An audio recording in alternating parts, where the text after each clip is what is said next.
जय हिंद साथियों, मैं अपने इस वीडियो में आपका पुनः स्वागत करता हूं। दोस्तों, आज की इस वीडियो में हम बात करेंगे घर्षण क्या है और घर्षण कितने प्रकार के होते हैं। इसके बारे में आज हम लोग डिटेल में समझने वाले हैं। तो आइए समझते हैं घर्षण क्या है। घर्षण का मतलब पहले हम समझते हैं कि एक दो व्यवहारिक एग्जाम्पलों से, जिससे हम लोग ये देखते हैं कि जब हम लोग साइकिल चलाते हैं तो जैसे जब हम लोग पैडल मारते रहते हैं, आगे बढ़ाते रहते हैं, तो देखते हैं साइकिल आगे बढ़ती चली जाती है। लेकिन जैसे अगर हम लोग पैडल मारना बंद कर देते हैं तो साइकिल कुछ दूर जाने के बाद रुक जाती है। ऐसा क्यों होता है? या फिर आप सबसे अच्छा एग्जांपल समझ लीजिए, जैसे मान लीजिए सपोज दैट ये सरफेस है, ठीक है, और इस सरफेस पे हमने यहाँ पे एक बॉडी को रखा है। अब इस बॉडी को हमने इधर से फोर्स किया तो मैंने ये देखा कि बॉडी कुछ दूर जाके यहाँ पे आके रुक गई। ऐसा क्यों हो रहा है? यानी इसको चलते जाना चाहिए था, लेकिन ये कुछ दूर जाने के बाद क्या हो रही, रुक गई है। तो ये सोचने वाली बात है कि आखिर ऐसा क्यों होता है। इसका मेन कारण घर्षण है। घर्षण एक ऐसा बल है जो वस्तु के चलने का, यानी वस्तु के चलने का विरोध करता है। तो अगर नॉर्मल वे में अगर हम घर्षण की परिभाषा दें कि घर्षण है क्या चीज़, तो आप ये कह सकते हैं कि जब कोई वस्तु किसी सतह पर गति करती है तो वह सतह उस वस्तु के चलने का विरोध करे, इसी गुण को हम लोग बोलते हैं घर्षण। तो जैसे यहाँ पे हमने देखा कि ये सतह थी और इस सतह पे ये बॉडी मूव कर रही थी। तो जब ये बॉडी सतह पे जब मूव कर रही थी तो ये जो सतह थी, यानी जो सरफेस था, इस बॉडी के मूव करने का अपोज कर रहा था, विरोध कर रहा था। यही कारण है कि आगे जाके ये बॉडी रुक गई। तो जिस गुण से ये विरोध किया ये सतह, इसी गुण को हम लोग बोलते हैं घर्षण। और जितने बल से उसको रोकने का प्रयास करता है उसी को हम लोग बोलते हैं घर्षण बल। तो उम्मीद करता हूँ दोस्तों घर्षण क्या चीज़ है, घर्षण बल किसे कहते हैं, आ गया होगा समझ में। अब बात करते हैं घर्षण बल बेसिकली दो टाइप के होते हैं। एक होता है आंतरिक घर्षण और दूसरा नंबर होता है बाह्य घर्षण। देखिए, जो आंतरिक घर्षण होता है इसी को हम लोग श्यानता भी बोलते हैं, और जो बाह्य घर्षण होता है इसी को हम लोग स्पर्श घर्षण के नाम से भी जानते हैं। नॉर्मली अगर हम बात करें, देखिए जो आंतरिक घर्षण होता है इसका कोई प्रकार नहीं होता, जबकि बाह्य घर्षण बेसिकली 3 प्रकार के होते हैं। तो पहला नंबर पे तो होता है स्थैतिक घर्षण, दूसरा नंबर होता है सीमांत घर्षण, और तीसरा नंबर होता है गतिज घर्षण। देखिए, स्थैतिक और सीमांत का कोई प्रकार नहीं होता, जबकि जो गतिज घर्षण है बेसिकली ये 2 प्रकार के होते हैं। पहला नंबर तो होता है सर्पी घर्षण, दूसरा नंबर होता है लोटनिंग घर्षण। तो आइए इनको हम लोग समझने का प्रयास करते हैं एक एक करके। तो यहाँ पे हम लोग पहले समझेंगे आंतरिक घर्षण क्या है। देखिए, नॉर्मली जो आंतरिक घर्षण होता है इसको हम लोग द्रवों में देखते हैं, यानी लिक्विड टाइप के जो होते हैं। जैसे सपोज दैट ये कोई गिलास है और गिलास में हमने क्या किया है, पानी को भर रखा है। इसमें हमने पानी को भर दिया है, ठीक है। अब होता क्या, जैसे मान लो सपोज दैट कोई गिलास है, वो हमने पानी भर दिया और उसमें कोई छड़ी आप डाल के उसको घुमा दीजिए छड़ी को। तो जब छड़ी को आप घुमाते हैं तो देखते होंगे कि पानी ऐसे घूमना शुरू कर देता है गिलास में। फिर कुछ देर बाद आप देखते होंगे कि पानी घूमते घूमते घूमते घूमते वो स्थिर हो जाता है। तो ऐसा क्यों हो रहा है? उसको तो मूव, भाई अगर एक बार हम उसको मूव करा दिए तो उसको मूव करना चाहिए था, वो स्थिर क्यों हो गया? तो हम देखते हैं कि जब वो, मतलब मान लीजिए कोई छड़ी है, डंडा है, तो उसको जब हम हिलाते हैं, मतलब घुमाते हैं वहाँ पे, तो पानी मूव करना स्टार्ट कर देता है। लेकिन जैसे छड़ी को निकाल देते हैं तो कुछ मिनटों बाद, कुछ सेकंडों बाद देखते हैं पानी स्थिर हो जाता है।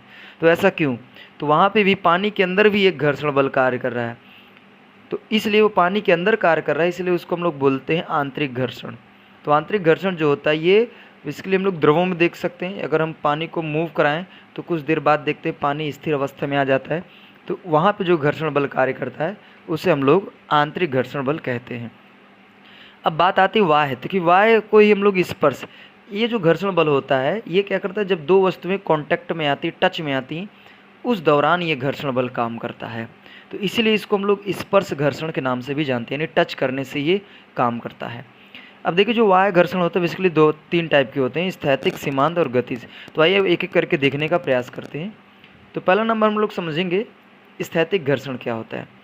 तो देखिए, जब दो वस्तुएं एक दूसरे के संपर्क में विरामावस्था में होती हैं तो उसमें जो घर्षण बल कार्य करता है उसे हम स्थैतिक घर्षण बल कहते हैं। कहने का मतलब ये है कि अगर मान लीजिए कोई सरफेस है और इस पे कोई बॉडी को रख दिया जाए और वो बॉडी मूव ना करे, अर्थात वो स्थिर अवस्था में रहे, तो ये सतह और इस बॉडी के बीच में जो घर्षण बल काम करेगा उसे हम लोग बोलेंगे स्थैतिक घर्षण बल।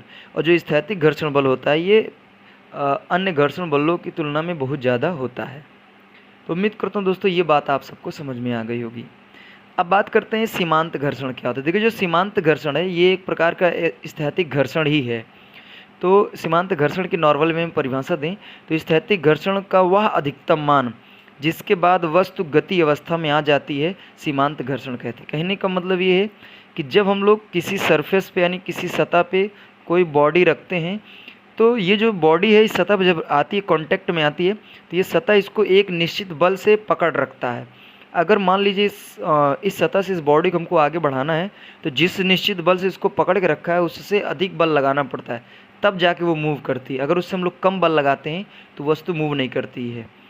तो वही कहने का मतलब है कि स्थैतिक घर्षण का वह अधिकतम मान जिसके बाद वस्तु गति अवस्था में आ जाती है। जैसे मान लीजिए सपोज दैट हमने इस सतह पे इस बॉडी को रखा तो ये सतह इस बॉडी को 10 न्यूटन के बल से पकड़ रखा है।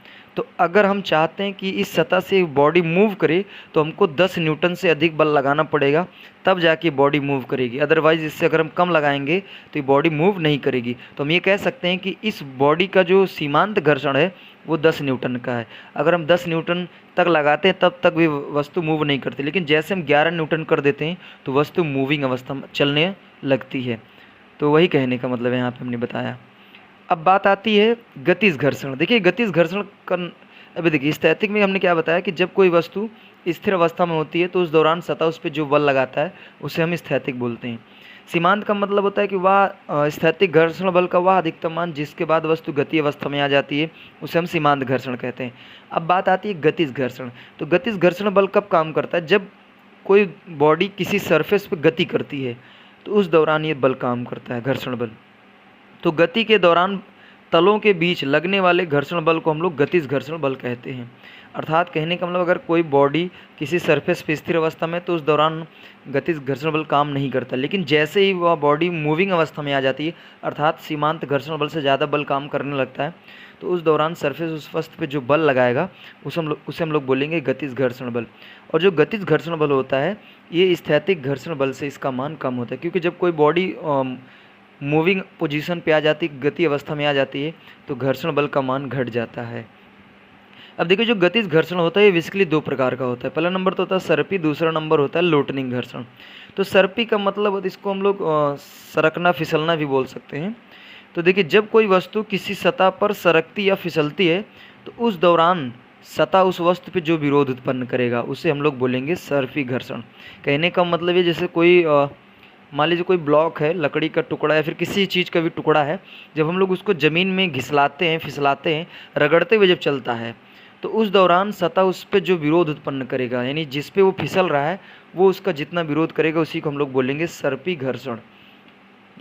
आज की इस वीडियो का हम लोग लास्ट टॉपिक समझेंगे लोटनिंग घर्षण क्या होता है। लोटनिंग का मतलब होता है लुढ़कना। तो जब कोई वस्तु किसी सतह पे लुढ़कते हुए गति करता है तो उस दौरान सतह उस वस्तु पे जो विरोध उत्पन्न करेगा उससे हम लोग बोलेंगे लोटनिंग घर्षण। अब जैसे एग्जांपल की बात करें तो जो वाहनें होती हैं उनके जो टायर होते हैं, पहिए होते हैं, देखते हैं जब वो सड़कों पे जब गति करती है तो उसका जो टायर होता है वो लुढ़कते हुए चलता है यानी मूव कैसे करते हुए चलता है। तो उस दौरान वो सड़क उस पर उसके टायर पर जो विरोध उत्पन्न करता है उसी को हम लोग बोलते हैं सर्पी घर्षण। और सर्पी नहीं, लोटनिंग घर्षण। और इसी लोटनिंग घर्षण की वजह से हम देखते हैं कि टायर काफ़ी दिनों से चलते चलते सड़क पर घिस जाता है।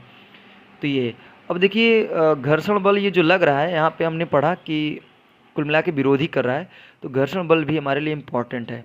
तो आगे क्या इम्पॉर्टेंट, इसके अंदर क्या लाभ हैं, क्या कहानियाँ हैं, इसको हम लोग आगे के वीडियो में समझेंगे।